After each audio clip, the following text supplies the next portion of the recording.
Good morning and welcome to Residential Tenancy Amendment COVID-19 Regulation 2020 webinar. Over to you, Leanne. Thank you so much, Nerida. With me, I've got Tim McKibbin, our CEO of REINSW, and Fiona Blayney from Real Plus, somebody who's very well known to all of the property managers in the audience. Thanks so much for joining us, both of you. Tim, we might start with you and just go through the regulations that we only saw for the first time on, I think it was Wednesday, right? Yeah, that's right. That's right, we did. So just I'll go through the black letter position we have with the regulations as we now understand it, and I'll let yourself and Fiona put some practice advice around that. So as the slide says, it commenced on the 15th of April. And that wasn't too bad. One of our concerns was that we would have retrospective legislation, and that's always a concern because you've conducted yourself after that date in the knowledge that you didn't without the benefit of the rule book, so it's always a problem. So it prohibits a landlord from serving a notice of termination on a tenant during the moratorium period. Now that is going to be 6 months as we understand it. And that is only for an impacted tenant. Now, to be an impacted tenant, you have to, I might get Nerida to move that on for me. To be an impacted tenant, you have to have lost your employment or reduced your hours, or as it says there, to have to stop work because of an illness or to care for somebody or something along those lines. So just to wrap that up in a bow, you have to have some connection to COVID-19 to qualify. Now, there's a lot of people running around the countryside, as you know, tenants saying I'm going to have a tenant strike and all of those sorts of things. Your entitlement to be an impacted tenant, and that's the first hurdle you've got to get over, is that it has to have a direct connection with COVID-19. Okay, so if you haven't got that, then you're not going to get the benefit of the moratorium. Okay, so the next issue is in relation to Nerida. We might move on again. We might move on if you don't mind. The next issue is about the second area that you need to be able to satisfy, and that is a 25% reduction in the household income. Now, I should say to everybody, I'm not going to go through all of these slides because, as in detail, for two reasons. One, I think they largely speak for themselves, and secondly, we're going to give everybody the slides as well, and they're just pretty much bullet points about what is happening in this space. So the second thing you have to do is to be able to satisfy that you've had a 25% reduction in the household income. Now, that is inclusive of any other benefits that you might get. So, pardon me, any other benefits that you might get from government or any other sources. That, on the face of it, seems like it would be relatively simple to calculate. However, we did put to fair trading about share houses, and there's obviously some complications there. So just a quick recap: you have to be COVID impacted, and we talked about that, and then there has to be a 25% reduction in the household income before you become entitled to the moratorium, and to become entitled to have a conversation with the landlord about a reduction in rent. Now, there is also, if you are also expected to have good faith negotiations with your landlord. So this is the warm and fuzzy, if you will,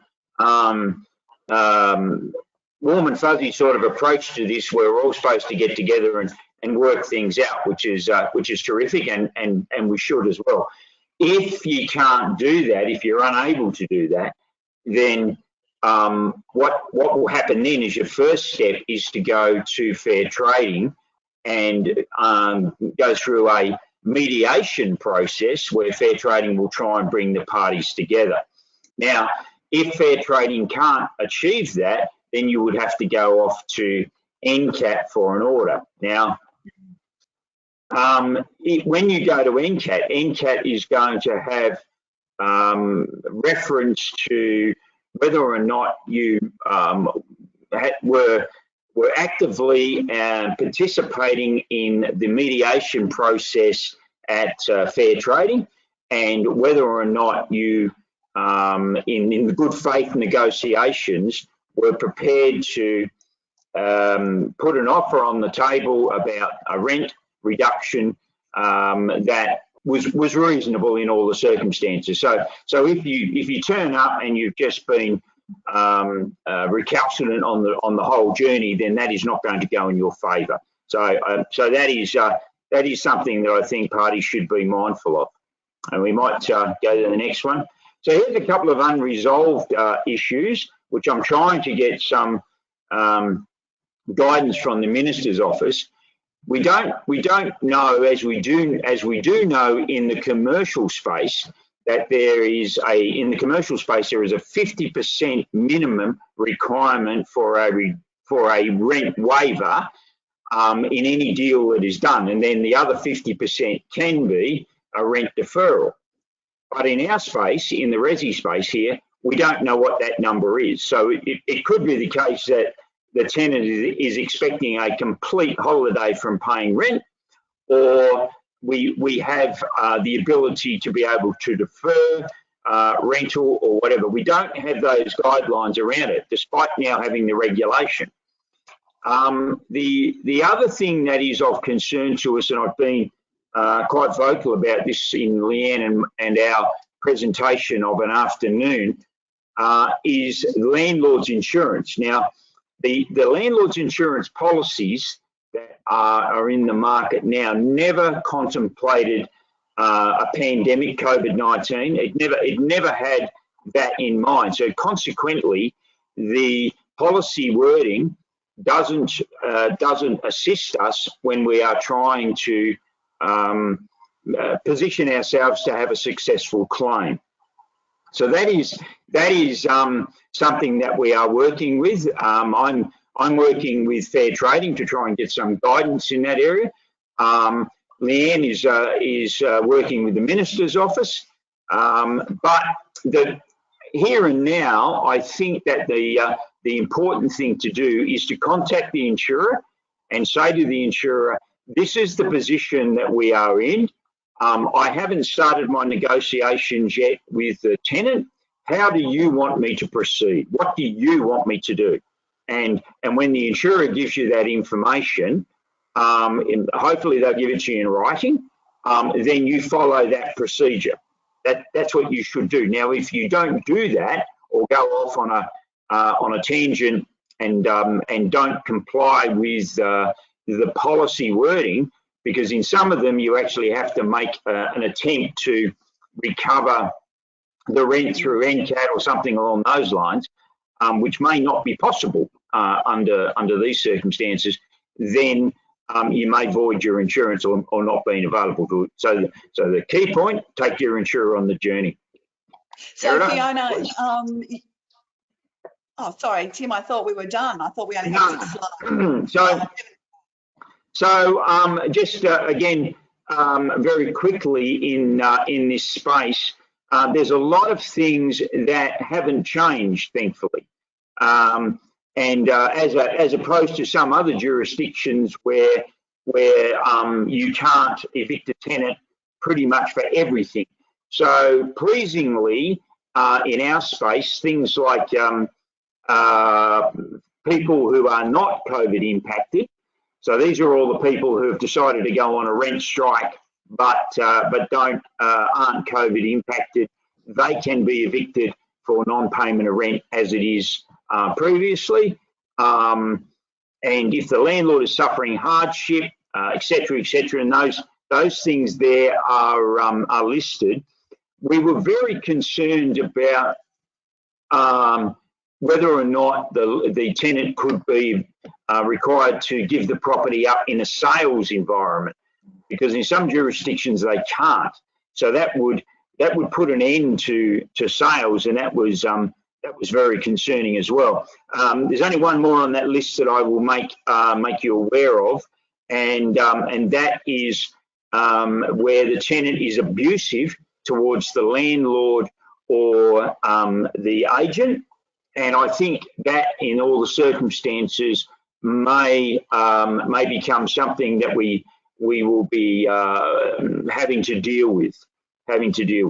So it's that's probably as much as we know at this stage. There was one thing, and I told Leanne I would mention this. There looks like there could have, on the face of it in my PowerPoint, there is a what looks like a contradiction in what I've said, that you can't do this for 90 days. But it then says you can do it after 60 days. And I know that on the face of it looks quite confusing, but you can do it if, and I use their words, it is fair and reasonable for you to make an application to NCAT to have it considered. So on the one hand, it says you can't do anything for 90 days, and then on the next hand, it says you can do it for 60. So if there are things which meet the definition of fair and reasonable, then you can make an application. Oh, good. So I'm glad it's all as clear as mud then, Tim. Thank you so much. That's awesome. Well, that's what happens, Leanne, that's what happens when they develop regulations without consulting with industry. Yeah, no, I understand. Now, to all of those wonderful people who are out there watching and SMSing me questions, I have put down my phone. I can't look at my phone anymore. We've got web chat facilities, so please just put them into the chat and I will get to them. Okay, so firstly, Fiona, landlord insurance. I know Tim mentioned it'd be great to get that in writing from the landlord insurer. Are you finding that the insurance companies will put advice in writing at the moment? Look, what I'm finding is that pretty much across the board, most of the insurance companies are right now what I would term testing their policies. And just like us, you know, they've only just received these regulations through. And of course, they're not just working on a New South Wales level as we are talking today. They're working across the board. And as Tim mentioned, you know, the New South Wales regulations, for what it's worth, are pretty reasonable comparatively to some of our other fellow states and territories. Yeah. So there's a bit of work there for them to do. That being said, you know, I was speaking with EBM earlier, who are one of our partners, and you know, this could really be applied to Tim's point about making contact with your insurance company. I think it's interesting to note, like, what is the insurance company actually saying right now to someone who picks up the phone as a property manager or landlord and puts to them the case that a tenant is in arrears? You know, what should I do? And I think that whilst you won't get anything in writing, you're still going to get advice and support and recommendations on a case-by-case basis. So, you know, I'm happy to talk to that if that helps, but you won't get anything from writing, albeit on most of the insurance policies or companies' websites, I'm finding that they have fantastic and they're updating it, probably even a little more regularly than some of our government departments on, or the ATO for that matter, on what is actually relevant and what they can disclose to you right now. Because of course they want to be giving out as much information as soon as it comes to hand to stem the flow of their own, you know, phone calls and emails and texts like what you're saying, you know, coming in both on an individual and a support line point. So I think that that's good. But you know, if you want me to talk to, you know, probably part of that process, I think that there's some really quick wins that people could have there. Great, yeah, let's.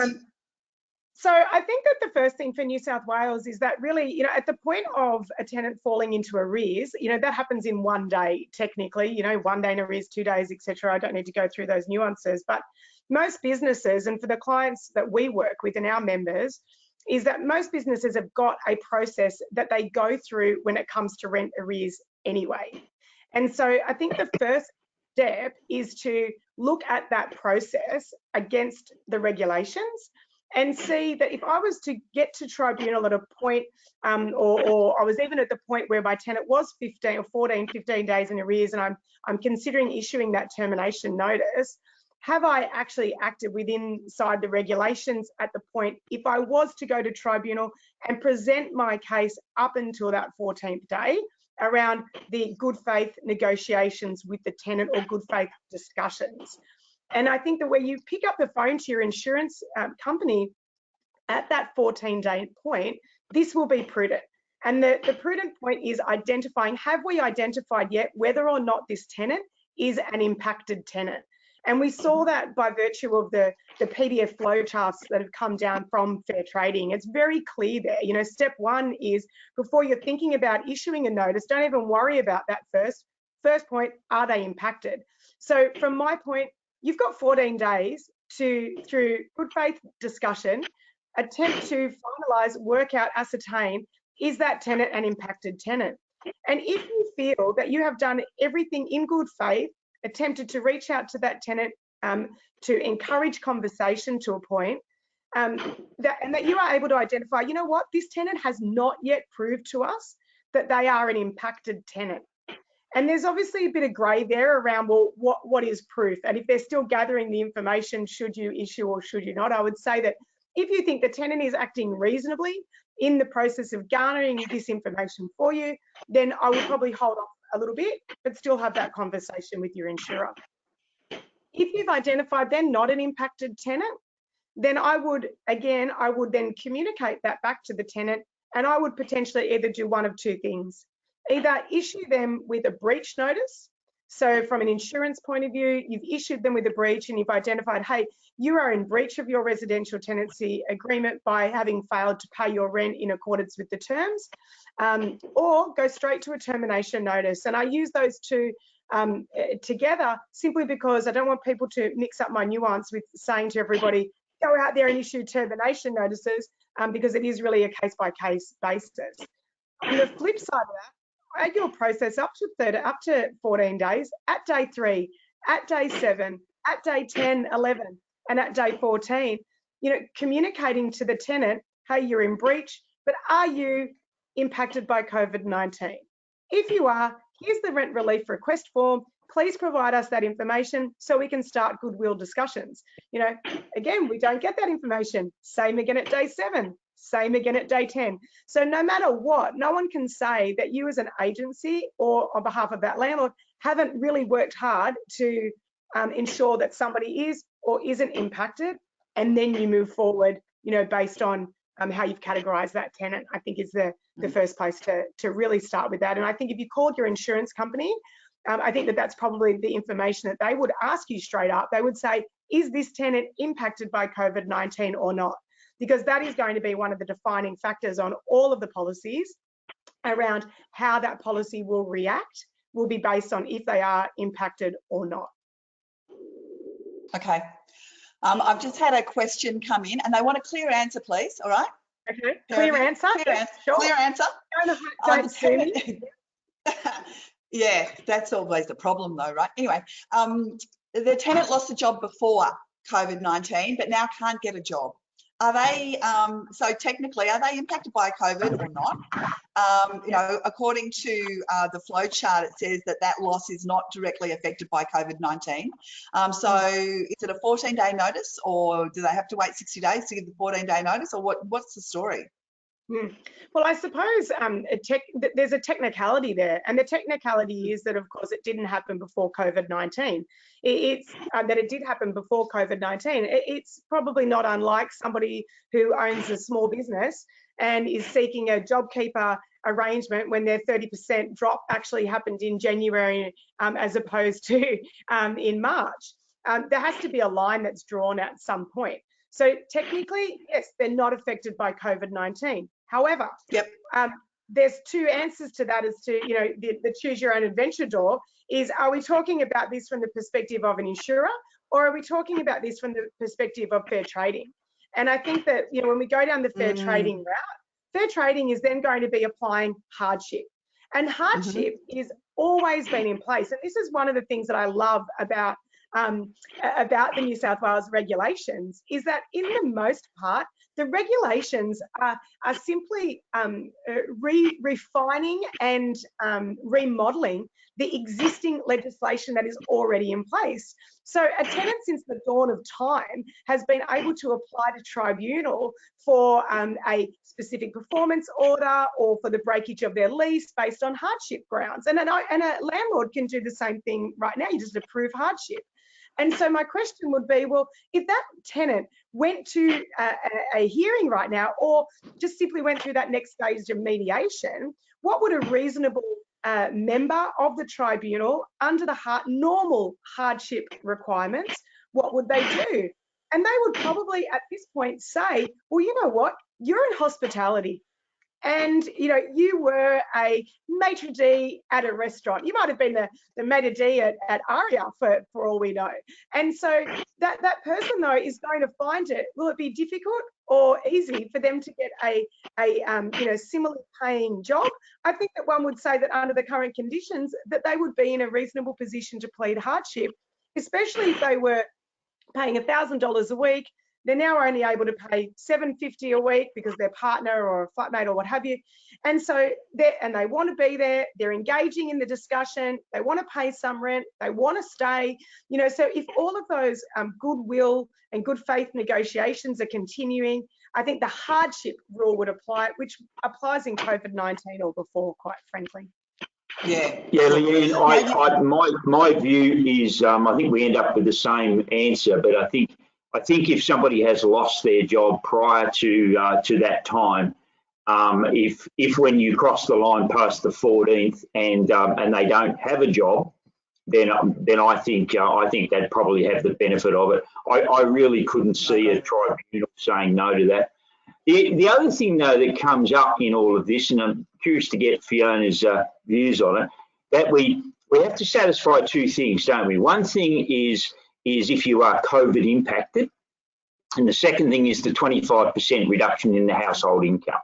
So I'm curious to know what documents that I can ask for both of those things, and what can I do to be able to have confidence then in what I've got is correct and tells the whole story. And we've got no guidance on that. Now, the property manager, if they are to determine there's been a 25% reduction in the household income, I would have thought has to have access to people's salary and evidence of that. So you've got that problem. That's probably the easier one. The more complicated one is for somebody to be able to demonstrate that they lost their job, and they had. That's easy. But now draw me a line between that and COVID.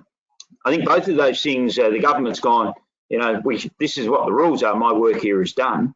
And there is a lot of problems with all of that. Fiona, you did mention that landlords facing hardship have got the same ability. I've had that question repeatedly. If a landlord's currently facing hardship, can they actually evict their tenant and go back into the property themselves? So, well, that's when the hardship process kicks in, from our take on it. So if I am an owner and I'm experiencing hardship, I have always, my process or my pathway to being able to have the tenant evicted would either be through I'll shelve the statement eviction for a moment, and by agreement, by mutual agreement, it may be such that there's a conversation between landlord and tenant via agent, where the tenant actually wants to move out because they're not able to afford the rent anymore in this COVID scenario, and the landlord is saying, well, you know what, that suits me because I actually want to take residence to the property because I'm experiencing hardship myself. So by mutual agreement, there would be an agreement formed. Oh, there. What a perfect world you live in, Fiona. So Leanne, on the last slide, I think it was, or the second last slide that we had, I set out all of the things that haven't changed. And one of them that hasn't changed is the answer to that question. I can't think what section number of that is. So yes, a landlord can claim hardship, and we can evict a tenant in those instances. What's the time frame? That hasn't changed. The time frame is the same. No, okay, that hasn't changed at all. And again, the reference is in the PowerPoint, so we'll make that available. So okay, it was, of course, you know, like normal circumstances, if that was to take place and the tenant, you know, took umbrage with that, or was in this scenario is not able to move because they don't have any money, let's say, to support themselves in that move process, or whatever the scenario might be, then that is where then the application through the mediation process would come into play in order to attempt to work with both parties to forge an agreement. And of course, if somebody was ultimately concerned, they would make an application to tribunal for orders to that effect. Okay. Now, I know the answer to this one, but it's come in. So 20 days in arrears, the tenant saying, I've got no money, I can't pay a cent, and that's it. What does the agent do? So in that regard, it's around it's this good faith discussion. And I think that pretty much everything that I've read, all, you know, the hundreds of hours of stuff that we've all watched, the throw your hands up in the air, too bad, so sad, does not really constitute on either party a goodwill, good faith negotiation. And so I think that the commentary back to, and look, we've got to remember, everybody that we're dealing with at the moment is in an emotional state. So sometimes the next part of the conversation is not actually going to take place at the moment in time where the tenant says, I'm not able to do it, you know, see you later, because at that point they're too emotional. They're not in a space to talk about it. So, you know, it would either be through some standard communication or through then a follow-up phone call or, you know, a Zoom meeting or something to that effect. Whereas that we understand that you are in financial difficulty, you are an impacted tenant. However, we are also wanting to enter negotiations with you. So the negotiation cannot be, or is not reasonable, or not, you know, of good faith, whereby you're throwing your hands up and saying, I'm just not able to do a thing. You know, we're asking you to come to the party with what you could do, be that today, next week, next month, next quarter, but you'll need to bring something to the table. And so that's the art of any discussion, is getting everybody to come to the table with something.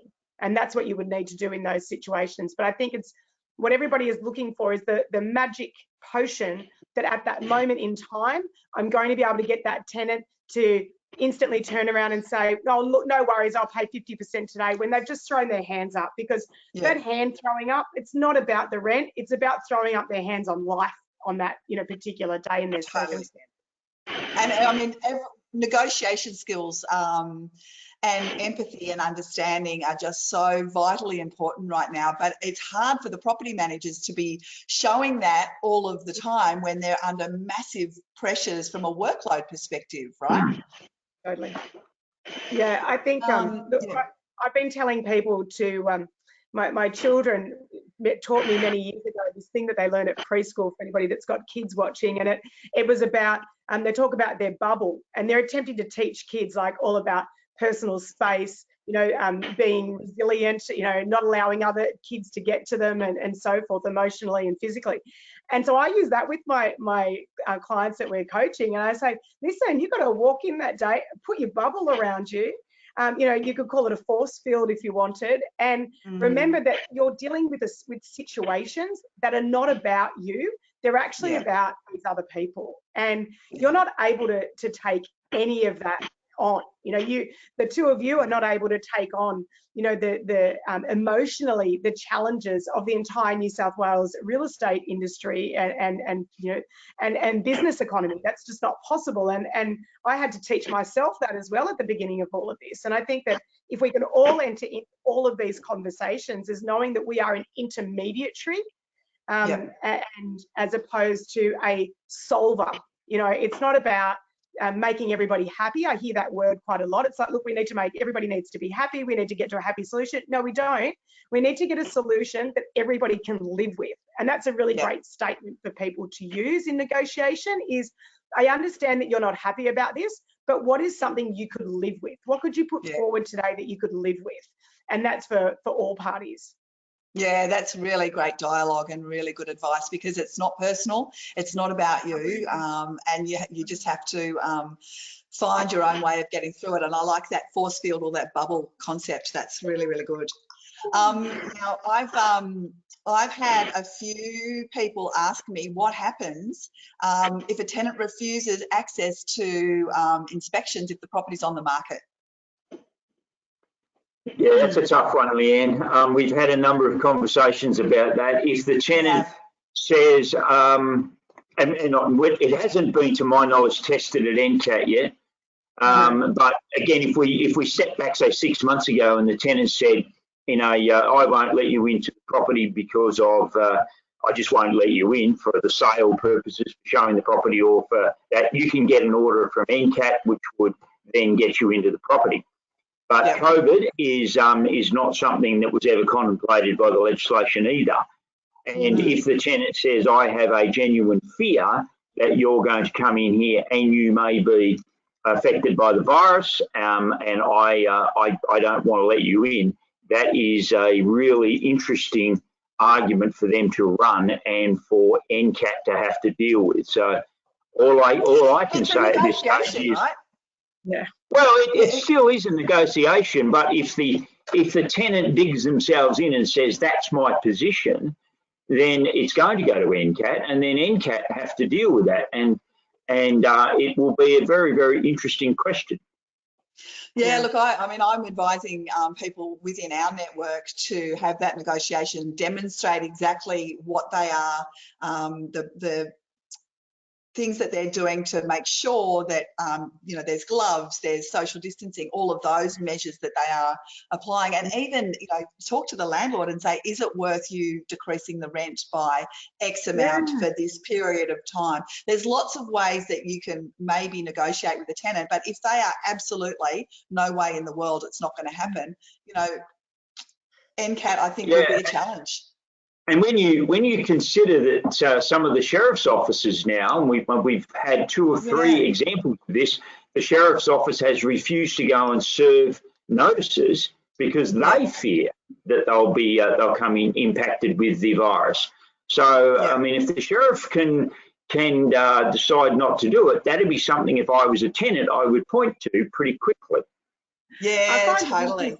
I find that really interesting that we're all okay with going to Coles and exactly. I wonder if the sheriff is also not doing their shopping, not picking up a coffee at their local cafe, not filling up their cars with petrol. There's an element of reasonableness. I think that the piece for me that comes into this, Tim, is that you're going into somebody's home. And, it is our base level sense of safety. And I don't think our homes have ever felt the base level safety as what they do right now. Like they are more than a sanctuary. They are a health safety zone. And when we are inviting, or not inviting, but when people are telling us that they're coming into our home, that brings with it a whole raft of challenges. And maybe one of the elements it's around allowing the tenant to experience what it would be like if you were to bring somebody through. So Leanne, to your point, taking them through the process of what we do, but imagine now you say to that tenant, look, I'm not going to bring someone through, but what I'm going to do is I'm going to pretend to bring the final stage purchaser to your home. They've already looked at the contract. They've already been pre-approved for finance. It's just a matter of negotiating price. They've seen all the video footage. We've shown them floor plans. We've had virtual meetings with them. And now I'm going to bring my colleague through and I'm going to video that in the FaceTime live, and you're going to see what we do while we're there. And maybe, in that instance, it would make them feel a little more comfortable about and trusting you, because they feel that they're trusting you with their health at that point, really. It's not about just, I don't want someone in my house. It's, I'm trusting you with the health of my family. Yeah, that's really great advice, Fiona. Now, also for having inspections of the property, rather than the sales environment. The technology is there to do it. Clearly, we're all getting better with it. Even a dinosaur like me is getting better with the technology because it's thrust upon us. So I think that's one thing that we've learned now, that you can do those inspections. I wouldn't say as best as if you're on site, but possibly adequately in all the circumstances. Yeah, absolutely. I don't think anyone's doing routine inspections in the real world anymore. They're all doing them via technology. The sales one though the sales one is a little more interesting, because if you, as a tenant, say, yes, I'm happy to have you in the property, and yes, if you are successful in selling the property, then that's one of the exceptions where I will be asked to leave. So explain to me what's in it for me. Yeah, challenging. Sorry, Fiona, what were you going to say? I was just going to say, I'm speaking to clients all over the place, and one of my clients in the UK, they actually had this wonderful story where he taught his 75-year-old vendor how to build a virtual video tour of the property, to such an extent that it was shared with the prospective purchaser. The prospective purchaser from that video then went on to purchase that property, which is in excess of £1 million transaction. Wow. Right? So Tim, you can teach an old dog new tricks. Yeah, that's awesome. That is awesome. Okay, now what about an impacted tenant wants to break their lease?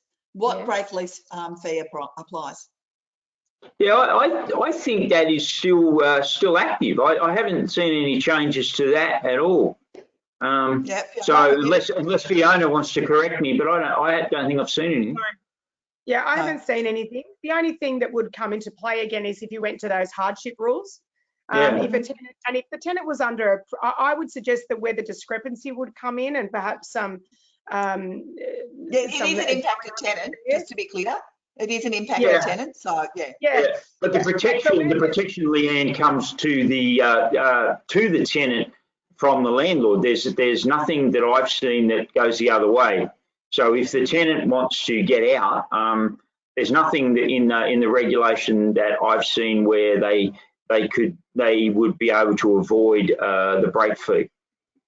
My only comment, as Fiona said, I think it would come down to a negotiation. Yeah, but I do think that there's also this straddling of the regulation changes that we had in New South Wales on the 23rd, and obviously there are still tenants who may be under previous lease break conditions, which could very well include paying rent and until a new tenant is found. And so I think that though you would have to then look at what was the lease break conditions on the existing tenancies that may have been signed prior to that, and is there some negotiation that, or the landlord may not negotiate that for insurance reasons, but if the tenant was to take it further, would there be some hardship ruling from the tribunal? Is just a question mark there. But yeah, no, I agree with Tim. Okay, now can we negotiate a lower rent and ask that when they actually get money through, that those arrears can be paid off? We can, can't we? Yes, that's just a negotiation. Yeah. So the landlord has got the right for those arrears to be paid off. Well, what they're doing is they're negotiating a deferred payment, and in essence, again, we go back to. I always like to refer to the prior languaging, because I think it's important then from a sense of calm for us all that right now we're dealing with volume and magnitude, and then construction around the 25% impacted tenancy. So really what the tribunal or the regulations have done is give us some construct as to what is actually a tenant suffering COVID-19 hardship, because there's so many of them, right? If we put everybody to a hearing, we'd be here till goodness knows when. And so with that, really what the deferment is it's just a payment plan. And we've all been doing payment plans for years. Forever. That's right. The trick is around making sure you choose the right method, be that reduction, deferment, rebate, and they will all have varying impacts potentially on your insurance premiums as well. Yeah, that's a really important point to remember. Are all rent increases on hold? Yeah. I did read that. That's I don't remember seeing it. I was about to say yes to the question they are on hold, but I was having reference to the commercial one. I think again, Leanne, like what we don't know with deferment and waiver, I think that's on the table for discussion. But it's probably not something that's going to get asked regularly. I wouldn't have thought in this environment. No, well, the thing is that as vacancy rates are increasing, there's more rentals on the market. Landlords are reducing rent to attract tenants, and therefore the whole market rent for residential tenancies is dropping, right? Yeah, and I think you make a very good point there, because if I'm not impacted by COVID-19, and you know, we all accept that, and I'm paying a particular rental now, and I look at the advertisements for similar properties to what I've got, I'd suggest to you they're probably going to be more affordable. So would I come to my property manager and say, you know, I'm out of, I'm in the holding over period of my rental, and this is what I can do. So I can see negotiations going on there as well, despite not being COVID affected. Yeah, for sure. And I think that interesting point there is that we're also now seeing challenges around vacancies coming up in particular location, and then others seeing that those properties, so I'm in that location, perhaps I'm in a building, and then there's a reduction there in terms of the rent for that property, and it might be quite significant, right? And so then we've got this flow-on market effect, and it is something to be aware of. But as you've said, Tim, it's the market. We've always got market conditions. That's right. Totally. And from what I understand, we are getting a lot of properties coming into the market from Airbnb and some of the holiday rentals, which are right here and now, are not all that saleable. Yeah, absolutely. Now we've got a real problem around students and overseas visitors, right? Because they are not getting any assistance from the government. A lot of them are renting properties, can't get a job. What's your advice in that space, Fiona? Yeah, because those people are just hunkering down, right? They're saying, I've got no money, I can't leave, I can't go anywhere. And potentially landlords, they may even disappear and we won't even know because we can't get access. Yeah. Well, I think that the regulations obviously don't stipulate like a job seeker or a job keeper support package at a federal level. You know, we're not defining between somebody being a citizen or a non-citizen, being a student, or, you know, all of those things. So they're a household and they're a tenant. And so technically they're bound by exactly the same, you know, same rules and regs. And I suppose in the way that you've just languaged it, this is so politically incorrect, but I can probably get away with it because I don't have an REINSW moniker next to my name. Is that the reality is that those tenants, probably the best thing that they could do for you in regards to your insurance packages is actually not communicate and not negotiate and bunker down and say, I'm not going anywhere, I'm not paying anything, please don't talk to me again, because then there may actually be the validity around the fact that that they, whilst that haven't proved that they're impacted, they haven't proved they've just said all of this information to you, which is potentially correct, but it's not been proven through the methods that we all know that we need. And so as a result, then you would be able to move then to a termination. And so you've got that.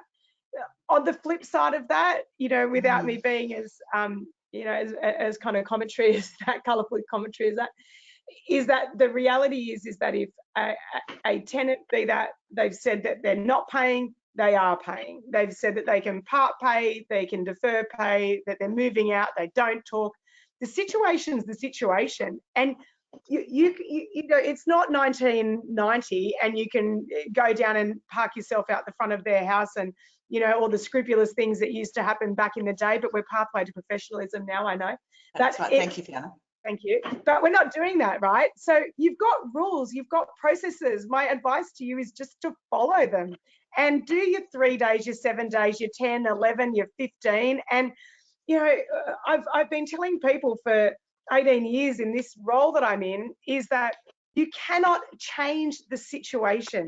You cannot make anything different for an owner. You cannot make anything different for a tenant. They're going to bring to the conversation their own personal backpack of issues and experiences and life, and you won't change that. So just keep with the process and put your bubble on, because everybody's going to get quite emotional around that, especially if the hardship is coming in for a client as a result of the lack of income and communication from the tenant. And keep an eye on it.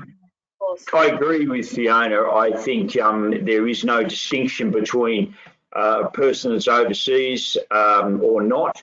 I haven't seen that in the in any of the documents I've read. I do accept that the job keeper is a different space, and they may not be entitled to that, but they're certainly entitled to the benefit of the regulation for tenancy. So if they say I'm a tenant, I'm affected by COVID, and I've got 25% drop in income, and I can't pay a penny, then for the moratorium, they stay.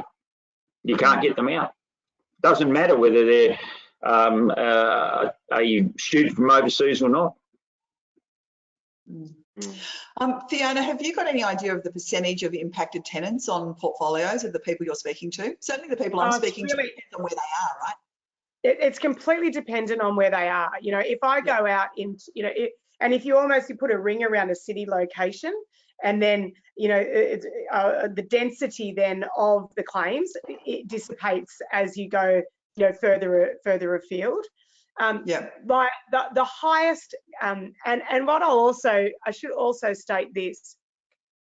At the beginning, we saw lots of requests. Oh, I need rent relief. I need rent relief, right? Because there was no boundaries around it. And that person may very well, in their own life experience and their own spending habits and things, their life may have, you know, been financially impacted through a 10% change.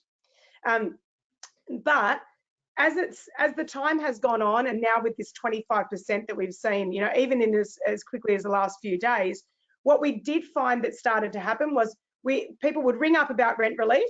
We'd send out, you know, and we've got our own forms, and I know everyone's got forms now, but our clients would send out their rent relief form, and there's a good portion of the time they were not coming back.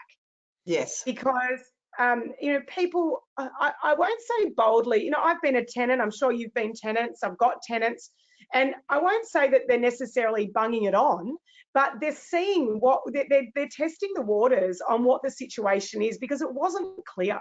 And then from there, we've then seen, I would say probably in the last few days, we've seen more of a spike, not in requests, but in probably the percentage of those requests that then would translate to actually being a impacted tenant. That's probably where the shift. So whilst the volume of relief requests will maybe have started to shrink, the volume of impacts or returning requests is increasing. To your point about percentages, I would say that in the main, and I'm a little bit reluctant to make this statement because we speak nationally, but on a national scale, I would say it's probably sitting around 10%. I see that there are some spikes to that. You know, we've certainly seen spikes of, I had one yesterday, which was a city location, a multiple thousand portfolio, and they were sitting up at around 25%. So yeah, I was just about to say that I've seen that sort of between 20 and 30% in the inner city locations, particularly around universities and those sorts of places. It's really, that's difficult. Absolutely, and that's demographic reflective. You know, when you think about people that are living in those type of properties, either they might be a single household or they are, you know, uni student working casually. I've got no income. Perhaps they are shared households. One person's got no income, so they've left. The other person's there now by themselves, or they're just not able to substantiate it as a group. Or of course, up in that other market where you've got more of a high-end market, where you've got business owners and their businesses have now been shut down. So people that have owned gyms and restaurants, and they may very well own their own properties, but in a rental scenario, they're renting up at that higher level. And then there's been definitely bigger shifts up there, which is, not too different to, some changes that we saw in, 2002, 2003, and then again in 2008 and 9, and you end up with this cascading effect from the executive market, bigger shifts down to smaller changes, but still a variance. Now I've got a question. Legally, what documents are we allowed to ask for as proof of loss of income? Yeah, well, that's what we spoke about earlier, Leanne. Yeah, we did. Yeah. On that. And so we don't know what to ask for, and we also don't know that the documents we are provided are accurate. Because obviously, if somebody's going to make a claim, that they'll want to make their claim as rosy as possible, and that's in any circumstance. So, and I asked the very same question in the commercial area. We'd be saying, you've got to provide us with these documents, your profit and loss, and can I ask in that environment that I want them audited? Because otherwise I don't know that I'm looking at accurate documentation, and there's costs associated with that. So, the reality of it is here that we haven't had any guidance on this. So I am in the process of writing to Fair Trading and asking them that very question, so that we can actually demonstrate that we've negotiated in good faith. Yeah. And this is the stuff that was on the table when we negotiated. It's okay, I've got another one. We've only got a few minutes to go. Okay. We've had a lot of tenants not willing to substantiate their claims of loss of income. If they're not willing to provide proof that income has dropped, how do you move forward with an agreement? Well, again, you have to have two things, don't you? There's two things you have to be able to demonstrate: is you're impacted and your income has dropped by 25%. And I would take the view that the obligation to do that is on the tenant, because the landlord doesn't have access to that information. So unless they're in a position, unless they can demonstrate it. And it's like, as Fiona said earlier, if they don't demonstrate it, then they don't get the benefit of the moratorium, in which case, if they don't pay their rent, you'd be in a position to serve a notice of termination. And Fair Trading will ask for that evidence as well. So if the agent can't negotiate something between the tenant and the landlord, and you go to Fair Trading, then Fair Trading are going to be asking the tenant for that information as well. I think it comes down to language. Just make sure that you're using keywords, and if you need to print those keywords off and stick them on your screen or write them down. But as you were talking there, I wrote down 3 words. The first one, 2 combined, good faith, right? So we are trying to negotiate with you in good faith, and in good faith, we would like for you to provide us the 3rd word, which is evidence. So in good faith, we don't understand why you wouldn't provide us with that evidence. That's indicating to us that you are not negotiating with us in good faith, and we really need you to do that. Yeah, beautiful. Apparently the audience loves my jacket, which is really nice. Thank you very much for that. It does have a matching dress, which I'll showcase next time. Okay, is there anything else that you would like to share? We've got literally got 5 minutes to go. Tim, you've always got something to add, my friend. Well, I don't get compliments about my clothes, so I'm a bit taken back. Look, I think that they have given us a very broad outline within which the environment, if you will, within which this is to all occur. But we need far greater guidance from them. That's the first thing.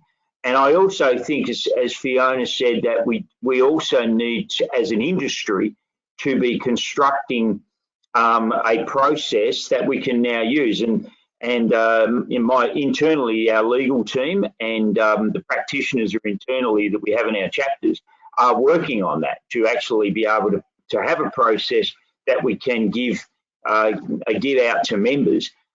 Is that going to be a fix-all? No, because people are individuals, but it will be a base document that we will be able to use. Now, I think it is critical that when we want to demonstrate that we've negotiated in good faith, because clearly that's going to be a key question that the tribunal will ask and fair trading will ask. Now, the way that you demonstrate that you've acted in good faith is to have a document. You know, I mean, you can say I was really nice on the phone and I did this and I did that, but that's that doesn't mean anything. As Fiona said earlier, we do it at 3 days, we do it at 7 days, we do it whatever the days may be. But those documents, exactly, those documents and that process, if we've got it in our file, then we can demonstrate our intention to negotiate in good faith, and we can also be able to say that you know, if it goes further, that we put a reasonable offer on the table, and all of that was rejected. Now, we said earlier that if they won't play the game, then you do have at your disposal this ability. And those people that are sitting out there thinking I'm on rent strike, they will be in line for a rude shock. And now I've also I've just had another question. Can fair trading ask for specific financial information from the landlord? Well, if the landlord is wanting to, well, the landlord, if the landlord runs the argument that they can't afford to, and that's in the regulation as well, that they can't afford to give too much relief, then if you intend running that argument, then logically I would have thought that you would have to put some documents on the table to support that position. Yeah, Fiona? I think that it probably comes down to what kind of relief the tenant is asking for as well. You know, so technically someone's not able to force a contract outside of the existing contract that's in place. So, you know, if the contract stipulates that this is my take on it, if the contract stipulates that it's $500 a week, then there's not able to be a ruling, carte blanche ruling that, well, now tenant, you can pay $400 a week. You know, they may very well create a payment plan, or they may set the ability for the tenant to exit that tenancy, you know, with payment of rent up until that time, and then a payment plan thereafter to mitigate some of the financial angst for them. But the straight out decision that no, somebody's not going to pay anything or don't have to pay the full amount, I think I'd be very surprised if that ruling did come through. On the flip side of that, I think with from the landlord point of view, the hardship piece is going to be more if the owner's trying to take possession of the property because of their own hardship. And, you know, and I can remember cases going back 20 years in my history where we've had to demonstrate hardship. You know, we had a terrible scenario once, we won't bother going to it now, but where we literally had two people that both their hardship was just absolutely horrific. You know, a dying woman and a blind tenant who had lived in the property all of their life. You know, it was just terrible. Couldn't be worse. And the information that was needed to provide was around let's call it the judge in this instance, right, the member, to make that judgment as to who had the greater hardship. And that is what it comes down to. And remembering, yes, we are renting homes, but it's a commercial transaction. We might be a residential tenancy, but you're in a commercial style environment. It's a business transaction.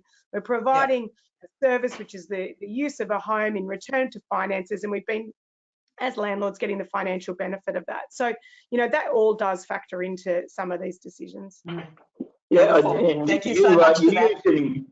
You used an important word then, Fiona. It's a contract, and you can't unilaterally change a contract. So it has to be done by way of negotiation or order.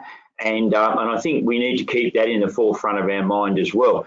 The other point that I think that question actually highlights, that nobody has contemplated that the landlord, as a consequence of COVID-19, would also be impacted. You know, nobody in the narrative has said that, hey, what if the landlord's lost their job, and what if that it's all about if the tenant has lost their job, and this is what's happened. So I think we need to again in the public domain start to really, and that's our role, Leanne and mine, to start to make an awareness program about that the landlord is equally impacted. On that note, I am going to just say two things. Firstly, Tim, apparently the audience loves your work as well, so they didn't want you to feel left out. And I've also had a very huge thanks to REI NSW for their amazing support. Can't imagine navigating this time without you. So that, I think, is a beautiful note to finish on. Thanks, Tim, and thank you so much, Fiona. I know how busy you are, and we really, really appreciate your expertise in this space. And I will look forward to speaking to you again very soon. Yeah, Thanks, no worries. Fiona. Thank you very much. You're doing a wonderful job, and definitely the sentiment around New South Wales is how fortunate we are to have the REI NSW and the work that you're both doing. So that's definitely a scenario. Yeah, thank you so much. Okay, thanks everyone. Bye.